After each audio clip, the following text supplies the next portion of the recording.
Hey, my friends. So, are you tired of feeling like your relationship's a little bit stuck in the rut? Maybe you are ready to take your partnership just to the next level. Well, look no further, my friends. Welcome to 7 Habits to Supercharge Your Relationship. It is the ultimate guide that I've built to help you create strong, happier, and more fulfilling relationships with your partner. Now, it is based on Stephen Covey's 7 Habits of Highly Effective People. And why? Because it was one of the most impactful books that I have read in a long, long time. In actual fact, I read it probably 15 years ago when it first came out. So this book has really helped me to focus on how I want to show up in my relationship. And I'm going to convert what he's taught me through that book, and I'm going to show you how you can use it too to supercharge your relationship. So this is going to help you with some practical tools, some practical strategies for enhancing your communication. It's going to help you to build trust and respect, and it's really going to help you create a partnership that truly thrives. So, when you're thinking about a marriage, whether you're thinking about a relationship, in essence, it is a partnership. It is, think of yourself as a team. There's 2 players on this team, and learning how to work with each other to really maximize how you show up and how they show up, and creating this beautiful thing in a relationship. Partners together, partners who thrive. So I'm going to show you how to prioritize your relationship. Even when things are feeling really quite hard, when the demand of daily life kind of sometimes shows up like a lot, and how to really work collaboratively with your partner, how to cultivate a really deep, lasting connection that withstands the test of time. So whether you're looking to reignite the spark in your long-term relationship or just purely navigate the challenges of a new relationship, perhaps even just simply deepen the connection you have with your current partner or your husband, 7 Habits to Supercharge Your Relationship has everything you need to succeed. Don't wait another day to take your relationship to the next level. Listen up.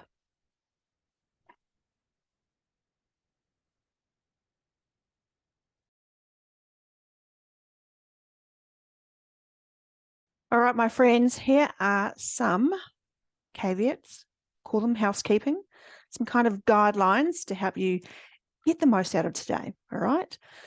Number 1 is simply your presence. Just allow yourself to be here, to park up, and to plug in. So imagine you're like a Tesla, right? You've got one of those charging stations. Today you have come to charge up. You have come to plug yourself in, and you have come to really expand your mind, to let the charging begin, and really to think about your ongoing commitment to who you want to be in your relationship, why you want this relationship, and what your intention is for the future of your relationship. So try these 3 things. Simply be present, simply have some willingness to expand, and consider what your ongoing commitment is to yourself and to your relationship. The next part is and as I suppose is really super important, is to define what a habit is, right? So if we're going to create some habits, we need to know how a habit is created. Now, again, Stephen Covey puts this in a really, really simplistic way. It simply is, for him, it's the intersection between knowledge, skill, and desire. And in order to make a habit actually come to life, we need to have all 3, right? Knowledge, skill, desire. Now, if you're here, 100%, you are here with desire. You want to change your relationship. You want to supercharge your relationship. You want to explode it, right? So that's great. You're here. You know exactly what you want. The next steps are to just fuel ourselves with a little bit more knowledge, and like a toolkit, put some more tools in that relationship kit. That's the skill. All right. So knowledge, skill, desire. The next part is really what we're going to focus on. We are going to focus on the 7 habits, so those knowledge and skill and the desire that help people to become more effective, and how you can use these 7 habits to actually create wildly successful relationships, not just at home, but also in the workplace. It's going to be super fun. All right. So keep watching. I'm going to share the next 7 slides all about the 7 habits you can use to supercharge your relationship.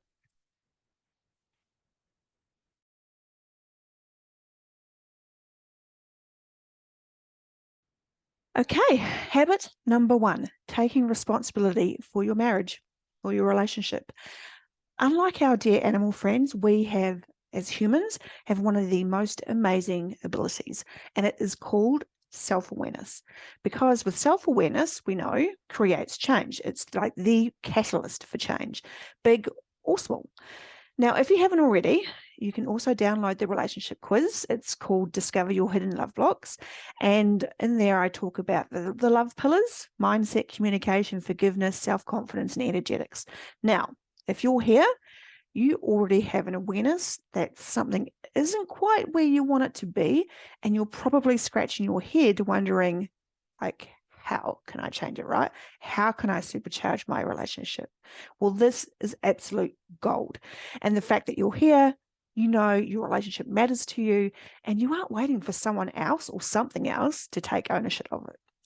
In my own relationship story, I've been married 3 times, and in that first marriage and that second marriage, I really wasn't taking responsibility for my half of that relationship. So when you do, everything changes. It becomes not something that is a problem, but a problem where you are actually the solution to it. So being proactive is actually more than just about taking initiative. It's about combining initiative with responsibility. Like if you separated the word responsibility, it's 2 words, right? Responsibility. So if you combine initiative and response, you actually then create the freedom to choose how you react in any given situation in your relationship. It's all about creating empowerment to seize opportunities in your relationship so that you can solve problems in a really self-reliant way without the other person having to, to be in the same room as you or to be on this call with you, without the other person having to change or for the circumstances to be different. It's really knowing what you can control in your relationship, what you can't, and letting go of those things. It's about the language we speak and don't speak. Are we reacting to life or are we responding to it?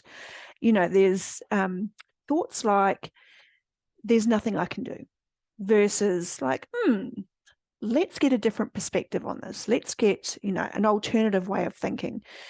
Or, he makes me so mad. What if it was, I control my own feelings? What if instead it's, rather than I can't, it's I choose? Or I must versus I prefer. If only I will. When we tell ourselves I am not responsible, it means that I am not responsible to choose my response. That had lots of responses in it. Try again. I am not able to choose my response. Reactive language really becomes a barrier for love. It simply does. Like, we are unable to see, we're unable to regulate our ability to love because we're in this reactive mode. We're in this reactive language, and it really is a barrier. And it becomes really a self-fulfilling prophecy because, we are constantly blaming forces outside of ourselves. And we're kind of, we're telling ourselves, we're giving ourselves evidence or proof that there is nothing that we can do. When we tell ourselves, I am responsible, it is a game changer, because you know what that really means. It means that I am able to choose my response. Now, I know many, many people, we're searching for happiness, we're searching for freedom, we're searching for love. becoming the person that is responsible for your half of a relationship, in any relationship, whether it be with your sister, with your employee, with your boss, with your next door neighbor. When you take responsibility, take out the reactiveness, and you're able to choose your response, boom, that is number one habit to supercharging your relationship.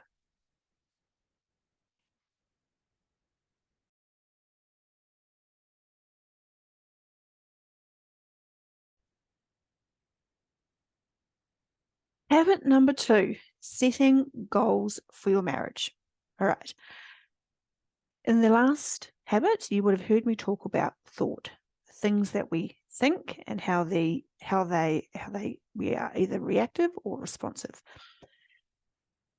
One of the main tools that we use when we coach together is a tool that was designed by Brooke Castillo at the Life Coach School called the model. And it is a model where we have circumstances in our lives that create a thought. We have thoughts that create feelings. We have feelings that drive action. And we have action that creates result. So action or inaction. Now, when we think about setting goals for your marriage, a goal is an outcome. It's a result. It's what we call the R line. It's a result in the R line. When we are trying to create a result, we have to think about it with the end in mind. So what is it going to be like? What is the result I am trying to create? What actions or behaviors are going to help me create that result? What emotion is going to fuel me to take that action or not take that action? And what thoughts are going to generate that emotion? And, from the circumstance, like we can change it or we cannot change it, but the circumstance really is just a neutral thing, because people could have totally different ideas about what the circumstances is and create totally different results. Now, we can either create a relationship by design, or we can create one by default. The way this is created, or the way that Stephen Covey talks about it, is all things are created twice. The first is by visualizing it. Visualize what you want your relationship to be like. And we can visualize that and we can hold it like super, super tight, like a ball. Or we could let this thing of beauty be created. This beautiful relationship where we're curious with it, we hold it really lightly. It can grow and expand, or it can contract. But first is just to visualize it. What does it look like? And it's just to create the desire, right? What our desire is. So really lean into that. And the next part of it is to have this dream, have this desire, and to courageously, bravely, intentionally take action and make it become your vision, right? So it's like the law of manifestation is to see it, to take courageous action towards it, let go of the things that you can't control, and to kind of remove the timeline of it. It's like, I know that I'm creating this relationship of beauty, absolute beauty, and I might not know when it's going to be created, but when I step into the person that I most want to be in this relationship, and I think also a really good thought to have is, I am driven by values, the value of my relationships, not the fear of my relationships.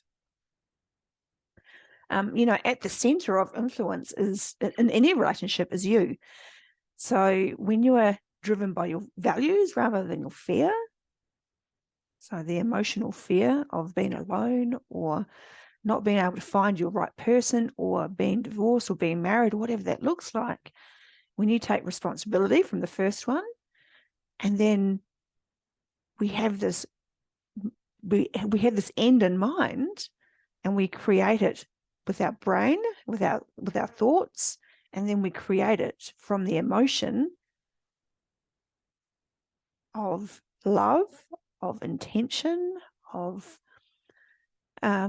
whatever that value is, right? That emotional thing that connects you to the relationship that you want. So something to consider would be, what is your personal mission statement? Why do you want to be in this relationship?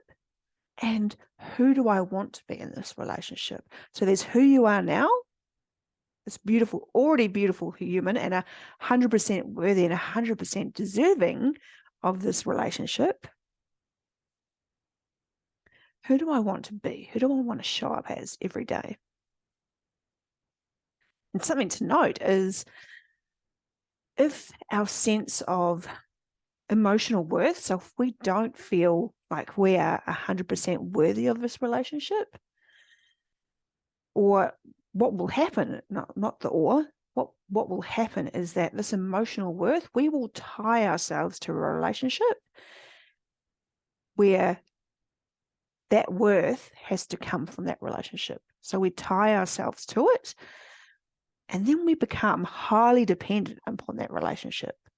So when you're thinking about the relationship that you want to create in a supercharged way, it starts from feeling worthy of it, of being deserving of it, being driven by our values and not our fear, and understanding that I'm at the influence of all my relationships and forces outside of me, people outside of me, just get to show up with who they are, as they are, and I get these lessons, amazing lessons that I get to learn, and I am not emotionally dependent upon this one relationship. I can look after my own needs. I know what I need right now in my relationship. I know what needs attention today. I know what the priority is for me, and he gets to just be there and be amazing too, and have his own needs and his own emotions, his own thoughts, his own actions. And we just get to show up and be driven by our values and not our fears. And it's a wonderful thing. So think about your relationship, begin with the end in mind, have a vision for it. Know that your thoughts create your feelings, and your feelings are creating your actions, and your actions will create results. Begin with the end in mind.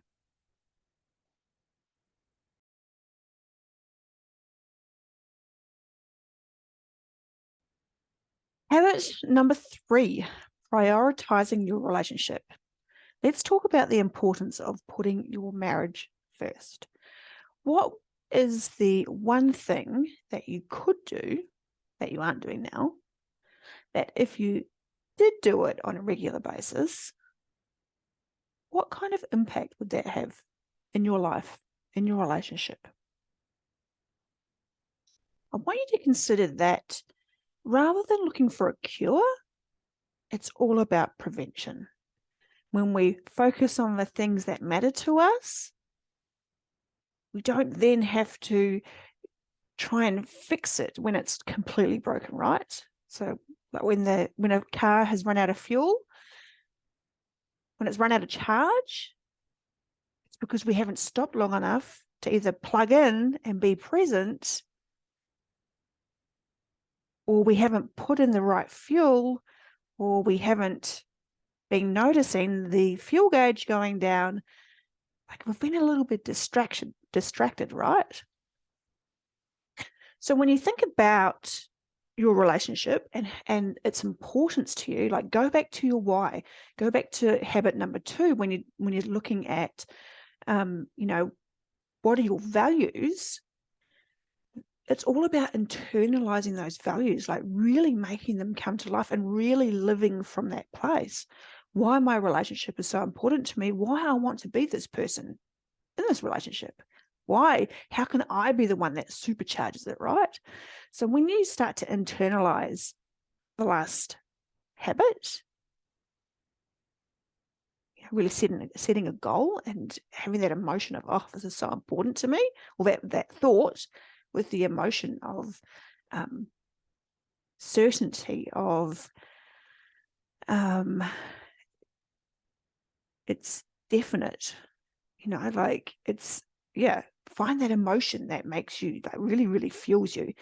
When you have this burning yes inside you, that really makes it possible to say no to all those distractions that are going on around you. If there's something that's coming up, if it's not a hell yes, it's just a no. And when you think about it, time is a construct, right? We all have 24 hours in a day. We all have life going on.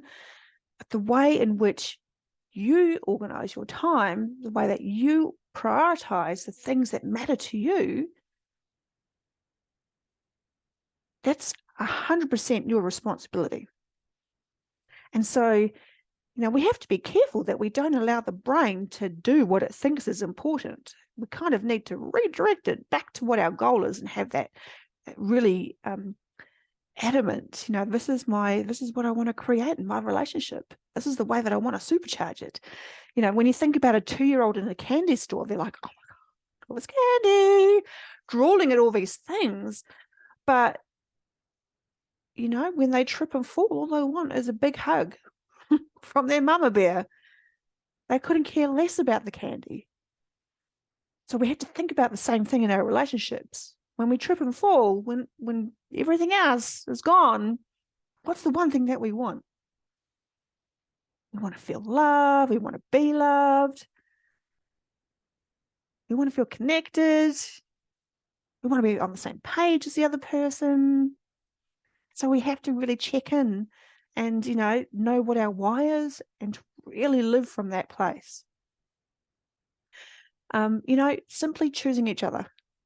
I love this phrase, choose each other and live from this place. So a bit of strategy for you when you're thinking about how to prioritize. I mean, I'm not a time management expert. I certainly know how to manage my own time. I'm not about to start a time management program for you, but here's some ways that you could look at it. All right. So really identify the activity that has been neglected. So is it the fact that you don't do date night anymore? Is it the fact that you stopped talking about money? Do you focus mostly on the kids? Are you focused on, have you got so much going on that you feeling burnt out? Really look at the activity that you want to do, but is feeling like a little bit scarce at the moment.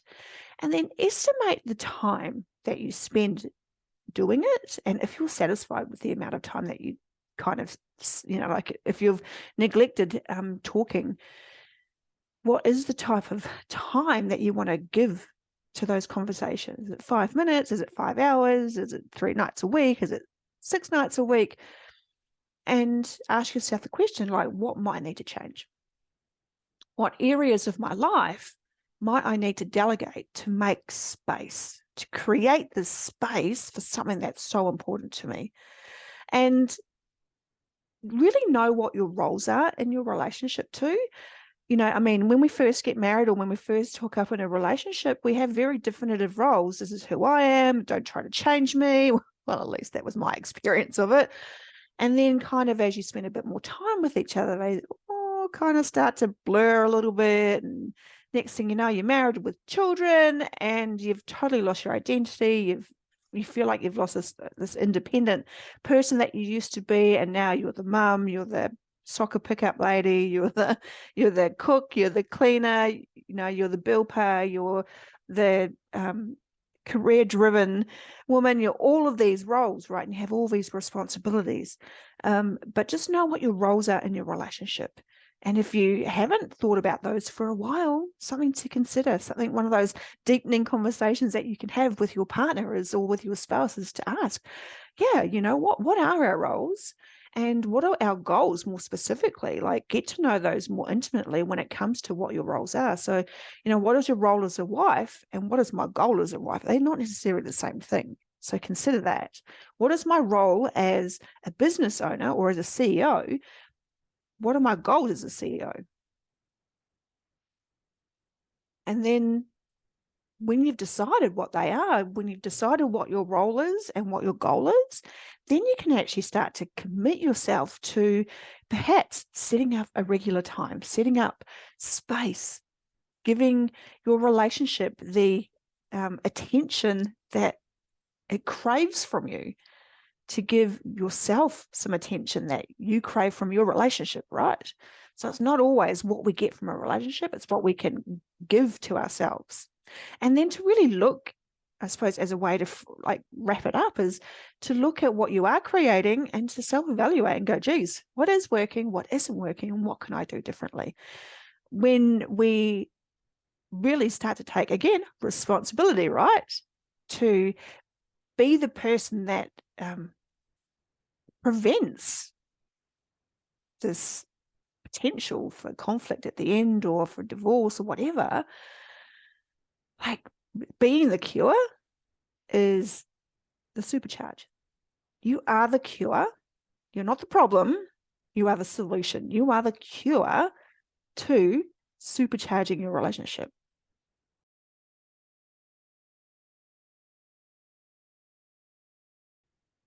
Habit number 4 is called collaborating with your spouse. My husband actually hates this word, spouse. Collaborating with your partner, with your loved one, with your boss, with your husband, with your partner, whatever that word is for you, right? So we want to look at how to work together to achieve mutual goals. So I like the idea of there's me and there's you, and then there's the place that we come together. So you've got your own separate goals each. So there's my goals, there's his goals. And then the place, the sweet spot, is the place that we come together in the middle where we have mutual goals. The values that drive our relationship, right? These are the driving force of your relationship. So when you think about collaboration, it's a frame of mind. Thoughts have the power to really amplify a relationship, but they can also destroy a relationship. So when you're having these thoughts about collaboration, what does collaboration mean to you? To me, it's something that is mutually beneficial. It's what Stephen Covey actually refers to as win-win, right? The place where all parties feel good about a decision and they feel committed to whatever the action is or whatever the plan is. And, it's different to people pleasing. It's cooperating. It's working together in a way that you're not sacrificing or compromising your own goals. You're coming together and looking at those goals and saying, hey, it's not my way, it's not your way, it's just a better or it's a higher way. And this is going to help us to achieve X, Y, Z, right? So it's really looking at the value of your relationship and looking at the things that just don't matter, right? Like getting rid of the little issues that just aren't important. And in our day-to-day life, like the 2-year-old in a candy store, is that we can often get sidetracked with these issues that our brain thinks is important, but just isn't, right? Stephen Covey talks about there's 5 dimensions. And I'm not going to go through all 5 of them, but I will tell you what they are. He refers to them as character, relationships, agreements, supportive systems, and processes. And I actually want to read you something from his book that I think just sums it up really, really nicely. And it's not sorry, lost my train of thought. I'm just going to read it to you, okay? All right. The place to focus is on your circle of influence. So circle of influence is what I can control and what I can't control, and letting the rest go, okay? You can make deposits into the emotional bank account through genuine courtesy, respect, and appreciation for that person and the other point of view. You stay longer in the communication process. You listen more and you listen in greater depth. You express yourself with greater courage. You aren't reactive. You go deeper inside yourself for strength of character to be proactive. You keep hammering it out until the other person begins to realize that you genuinely want a resolution to be a real win for both of you. That very process is a tremendous deposit in the emotional bank account. So something that I've been talking with my daughter actually is, when friends or boyfriends do something, right? And it's funny how you can be so in love with them one day and then they do something that literally feels like the trust jar has been spilt over, right? All the marbles have fallen out. So for years and years and years, you've been putting all these little marbles in the jar, and then it just takes one thing and it feels like the whole thing is tipped over. And then you've got to start collecting those trusts. And that's why it literally, it feels like it's so hard to gain trust or to get that trust back, because it actually takes time. And this exactly the same in relationships, is that we have these emotional bank accounts that are built from trust.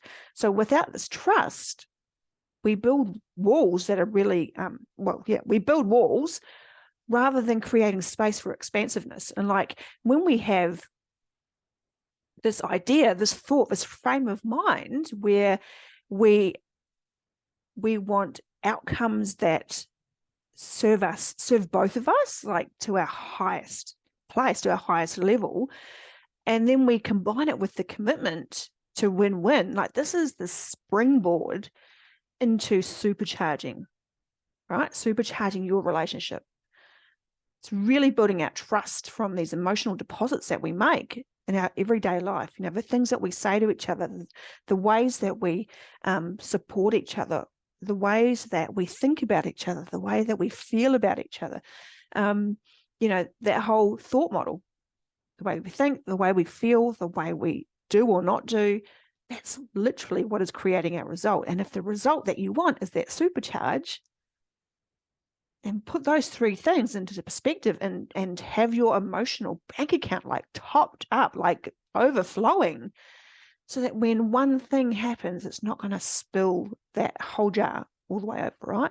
It just might take a couple more little marbles to put back in there to build that trust back up. But if we're tipping the jar and it's literally got nothing in it to start with, it's going to be like super, super hard to fill up a cup that was never filled to start with, right? It was already on empty. So that thought there, the strategy is really for resolving conflict and finding mutual beneficial solutions, is just to know that conflict exists in the mind and nothing has gone wrong. Check in with your thoughts, know what your beliefs are, because they literally drive everything, right? They drive your emotion. And from those places of emotion, like we do all the things, or we become reactive or we become responsive. And really know what your value is, and then you'll know exactly what your win-wins are together. You know what your win is, you'll know what his win is. And when you come together and you meet in that really sweet spot, like, mwah, that's the place where you both win. It's not your way. It's not my way. This is a better way. It's a higher way.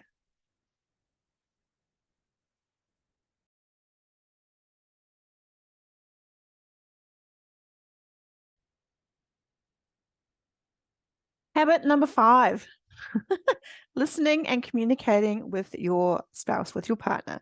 Oh my goodness, this has been one of the most interesting ones for me to play around with because I've actually learned I'm a terrible listener. Well, no, I'm going to reframe that, right?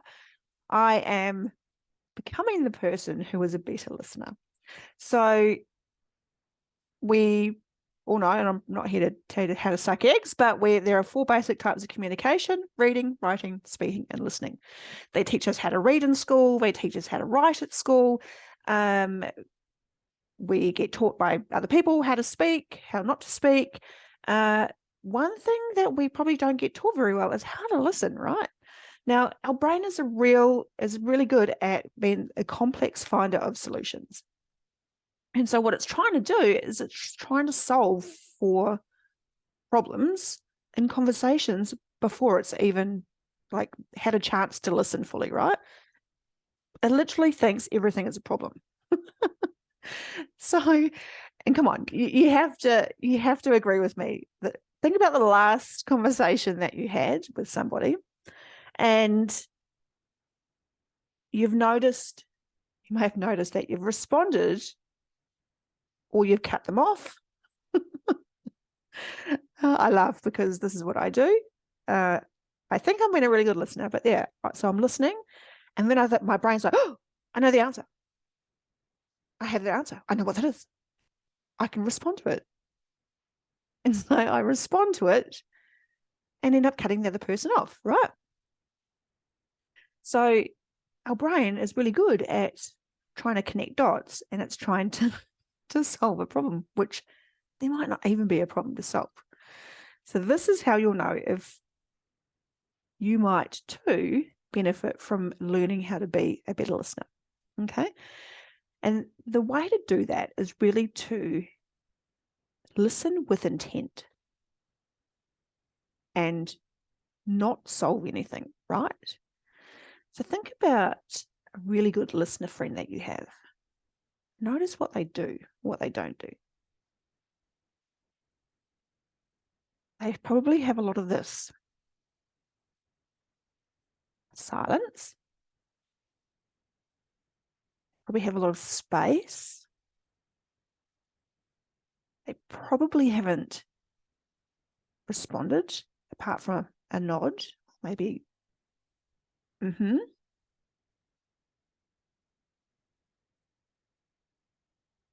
left more space and silence. And sometimes that silence is awkward, right? It's uncomfortable. It's like having your hair done and you want to scratch your head, but there's like color all on it, and you can't. You just want to scratch it, but you can't. It's like sitting on your hands. You have to sit on your hands until, like me being told, like, stop using your hands. Then I'm going to have to tighten behind my back because I just want to use my hands. And it's the same thing with listening, right? So the way to do this, the strategy for improving your communication and really understanding in a relationship is to listen with intent. Just to know what the goal is, right? Begin with the end in mind. What is this conversation about? How can I listen with intent to really understand? Because that's all humans ever want to do, is to be understood, to be heard, and to be seen. And to be loved, of course. When you are listening and you find yourself jumping the gun, wanting to interrupt, think about when they're speaking to you and what you were trying to say back before they've even finished. Like your brain is trying to make you speak, or at least it's preparing you to speak. So I know this has been an absolute terrible one for me, is learning how to become the person that listens better and doesn't try to solve for what their circumstances, right? One way that I've done this is just by knowing what my thoughts are, what I'm trying to solve for. And some of the ways I have is I don't have his answer. I couldn't possibly know what's right for them. This is not about me. This is about them.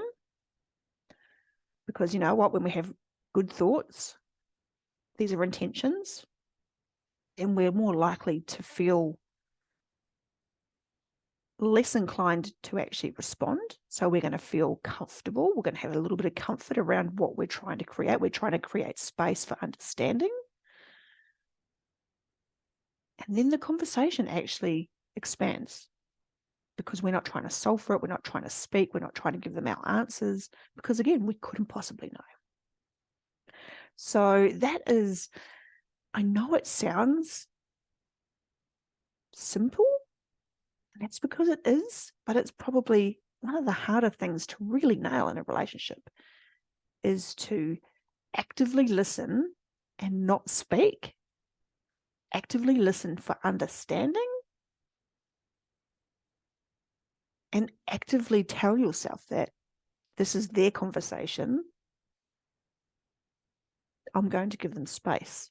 So that's really how you become an effective communicator in your relationship, simply by holding space for them, help give you an understanding of what their fears are, right? What their dreams are, what their desires are. Where aren't they feeling fulfilled? Where aren't they feeling satisfied? Where aren't they feeling supercharged, right? Because again, it might have nothing to do with you. But unless we hold space for silence, we might never know. And it is super fun to play with this.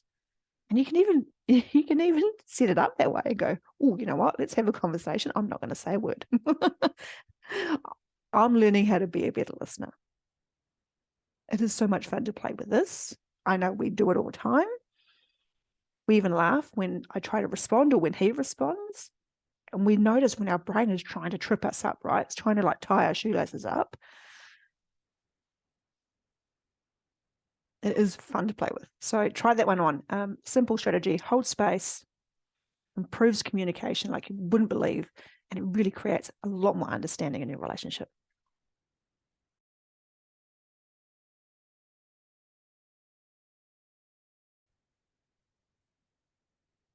Habit number 6, it is creating a strong and supportive partnership. So Stephen Covey refers to this as synergize, which I think is a freaking amazing word. Synergize, supercharge, has all those like electrical feelings, right?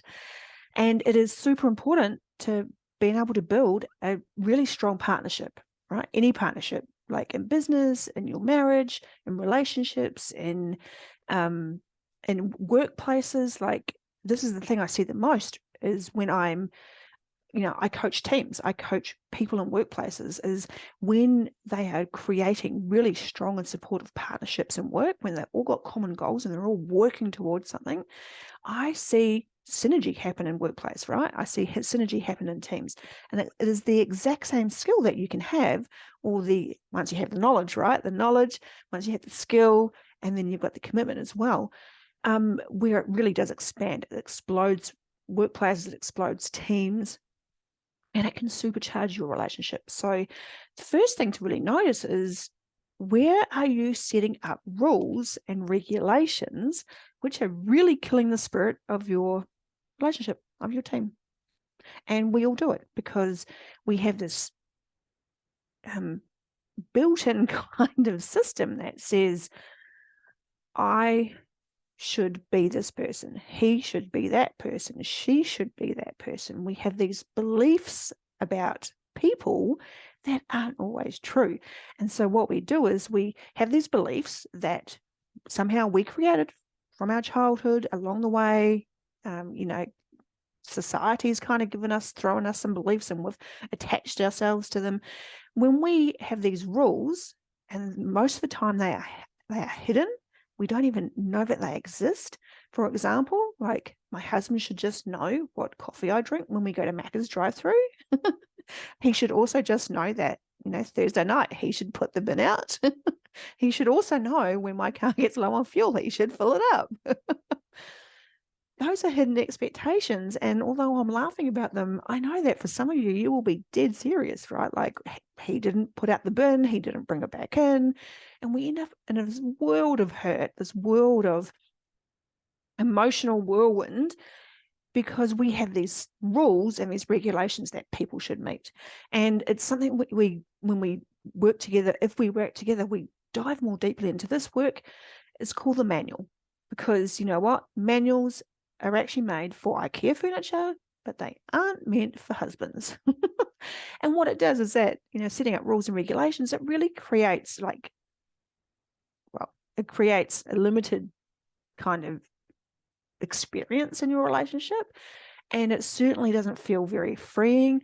And it totally taps any creative possibilities for your relationship. Like, it squishes any opportunity for synergy. Synergy is really about existing. It's creativity, which is super exciting, right? And it's open, and it's when we connect with each other, when we communicate, when we value each other's differences as human beings, rather than really being in this like pull push with each other. And I've noticed it a lot in the past with my past relationships, where I'm pulling in a relationship and when I'm pushing. And you will, if you are quite self-aware of this, you will notice when you are pulling, like kind of dragging someone down, kicking and screaming, and you will notice when you are pushing, like you are pushing them to the edge, and if they don't jump, like something's going to happen, right? So just really notice is that when you're in this space, the synergy for a relationship is very limited. It contracts. And this is what I work towards in teams, is just noticing where we're pulling and pushing with people because we want them to do something that matches my belief system versus their own. Okay. And when you think about your relationship, it's a partnership, it's teamwork, it's around team building. How can we work together most effectively? How can we develop this unity? And how can we expand the possibility to create something that's like amazing? And like no one has the exact answer of how these people live, happily married for 60 years. They have their answer, but now it's time to find your answer. And I think the question to ask yourself, even outside of your marriage, outside of your relationship, is how can I work with humans just the way they are? Really think about a person who typically thinks about, who typically sees something like all the time that's different to you. Think about maybe a mother-in-law, someone at work, a colleague. Think about them. They generally always want to disagree with you, or they don't see the same perspective as you. Consider the next time you either work with them or you're around them, is consider ways in which those differences might actually be used as stepping stones for different perspectives, for understanding, for an alternative solution. Make a list of people who irritate you. And what I want to offer here is that when we are irritated by people, it is more of a reflection of ourselves. What we see in them is like a mirror, and what they project back, right? So when we feel irritated by someone's behavior, it's not their behavior, it's our thoughts about their behavior that is causing that is creating this irritation for us. So when you think about where you desire your supercharged relationship to be, right? What can you do to create these most ideal conditions for a supercharged relationship, for the desired outcome that you have in your relationship, in your marriage, with your work colleague, whatever it is? And the next time you have a disagreement, rather than just like shutting those walls down, right, is trust that you'll know exactly what you need to do. You'll know exactly what you're thinking, what it's creating for you, and you'll be able to have control of that situation within, like from within, to go, oh yeah, I noticed this, and I am able to control my response. I am able to just notice. I am aware that this isn't about me. Isn't about them saying things to me. It's about me and my thinking and what's creating my experience in the world. And just noticing, where can I think when like, even though I disagree with them, Like, you can totally disagree with them. Not saying that you have to agree with them, but I just want you to notice that if I was given a second chance at this conversation, how might I look at it differently? How might I see the win-win in this? How might I create a mutually beneficial way of thinking about this so that it gives me the feeling of some certainty or confidence or calmness? And from that place, I get to then choose what my response is in this situation, and I still get to create a relationship with them that feels aligned to my values, right? So I love this one because synergy is such a huge thing. Think about basketball teams, things about footy teams, any team that you know of. What do they do really well? When you notice them winning, right? When they're on the field and they're winning medal after medal, or they're like they've gone through a whole season of wins. What are the drivers that help them get there? What are the supercharging things that help get there? I imagine it's the being micro moments of celebrations, accepting each other's humanness, not having rules and regulations for other people, being responsible for their own performance, doing the things that they need to do, working as a team, collaborating. These same habits you see in highly effective teams and sports teams. And your relationships and your marriage are exactly the same principles. So that's habit number 6, create a strong and supportive partnership. Synergy. Think synergy.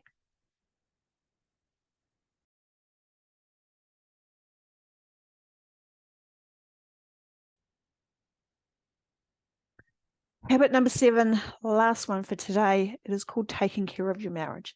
Now, it's not what you think. Taking care of your marriage is not you trying to fix it. It is not you trying to take responsibility for all of it, right? Remember, there's me, there's you, and there's us in between. You take control of you take care of you. He gets to take care of him.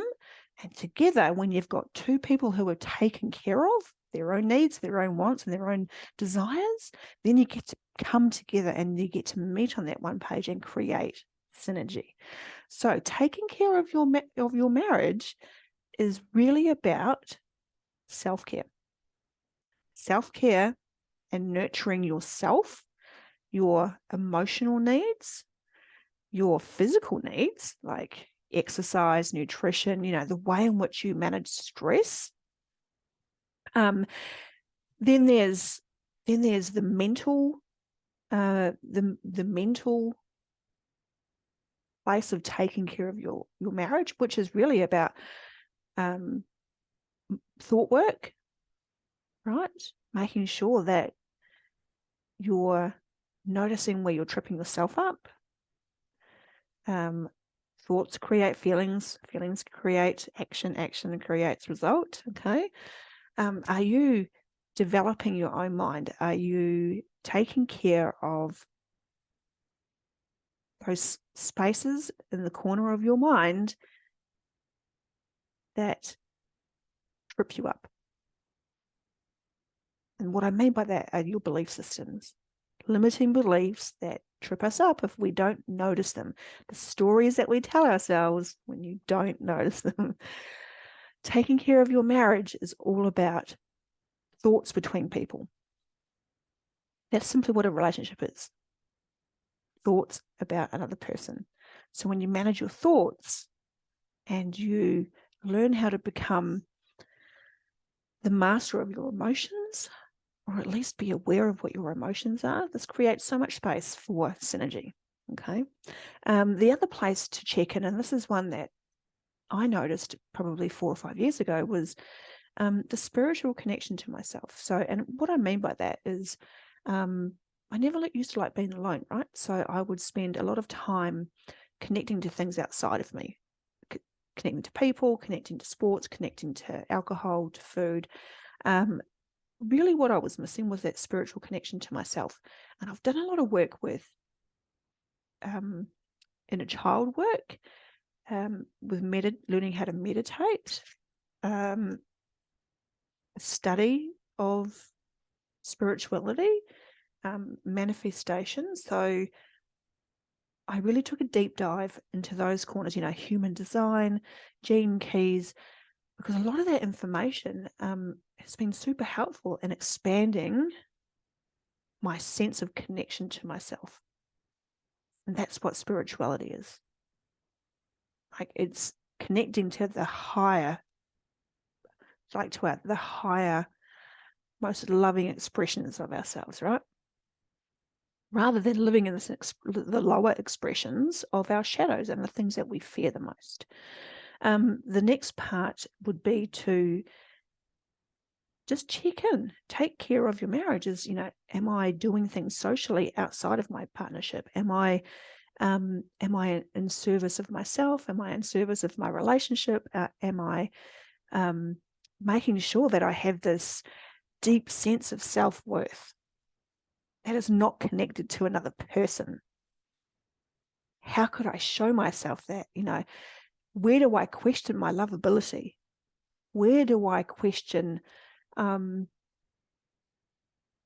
do I judge myself? Where am I trying to prove myself all the time? When you are really connected to yourself and fulfill that place, that deep-seated need for love in your heart, this is when you can totally just take care of yourself. And you know that fear of being alone, which is a human fear, you're not the only one that has it. It's designed, humans are designed for connection. When you can work through what that fear is and understand it, it makes it so much easier to show up in your marriage, knowing that, my needs are fulfilled simply and purely because I woke up this morning and I was able to take a breath of air, and I get to show up however I choose today. I get to be the most authentic expression of who I am, even though sometimes I'm imperfect as well. I don't always get it right. And I am learning to become the person that, I love that one. So that is really, those are the strategies. It's really looking into those corners of the world where maybe you haven't looked at before. Relationships take work, but they don't take external work. It's not always the action of taking work or doing the work. It's really the inner work, finding out where you're questioning your own self, where you're holding on to things for longer than you should, where you're really struggling for recognition. These are the places to go looking for the answers, right? That's how you take care of your marriage. That's how you maintain a healthy, vibrant marriage over time. Because you are the vibrant, healthy person that shows up in a marriage. That simply is it. So taking care of you is the most important thing you could do for you and your relationships.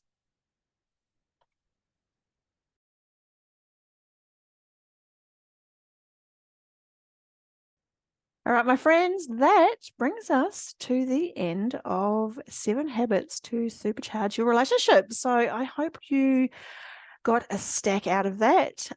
Let's just go over the 7 steps, shall we? The 7 habits for you to create a supercharged relationship. They are: habit number 1. Take responsibility for your marriage. Know the importance and have that strategy of being proactive rather than reactive. Number 2, begin with the end in mind, which is setting goals for your marriage. There's me, there's you, and then there's goal here. There's a goal between us two. All right. Make them achievable, make them meaningful.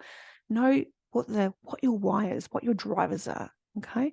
Habit number 3, prioritize your relationship. What are your values? What is the importance of putting it first?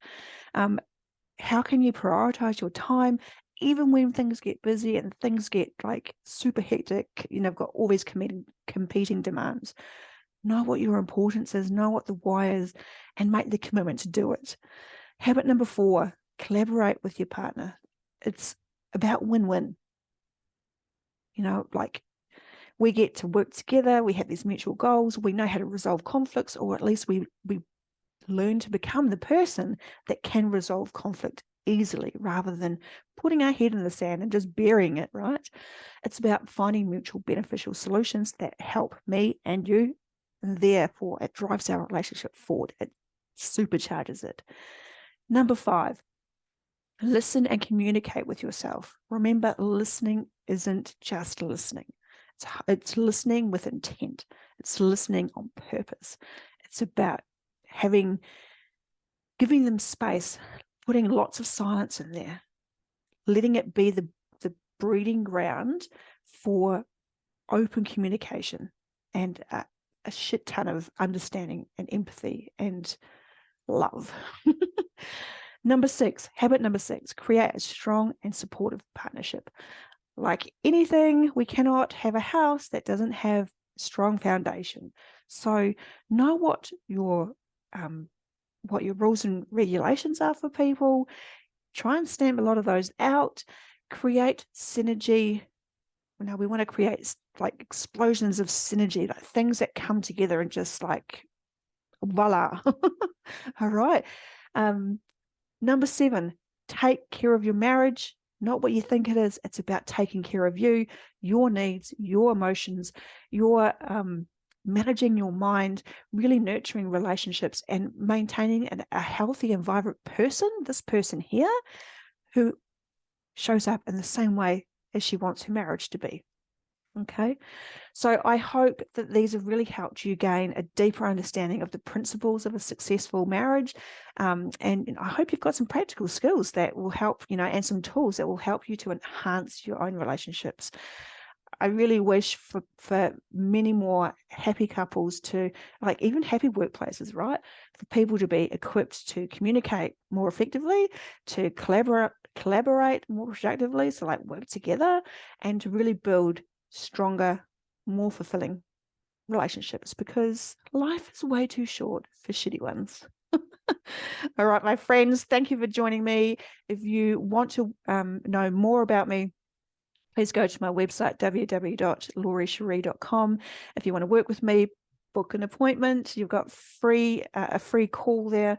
I'd love to speak with you. See if you want some new fresh perspective on your relationship, and if you want some help to really create that synergy in your relationship, if you want to supercharge yours even more, let's work together. It'll be fun, believe me. All right, my friends, been amazing to have you. Thank you for joining.